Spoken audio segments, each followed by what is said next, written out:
మనిద్దరి మధ్యలో ఏ జన్మలో ఏ తీరని రుణం ఉందో, మరెందుకు ఇంతలో ఈ బంధనం ఇన్నింతలు పెరిగిందో, అమాయకమైన నీ చిన్నారి నవ్వును ఏ తల్లి కందో, ఇటే నీ దారి ఉందని నిన్ను ఏ సుడి గాలి పంపిందో.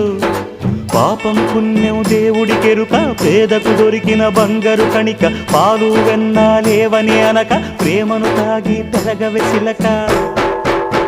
వలేసే పాడు లోకం కంటపడక ఉండు నాయనక, ఇలా నా గుండెలోనే గువ్వల కొలు ఉండిపోయింక.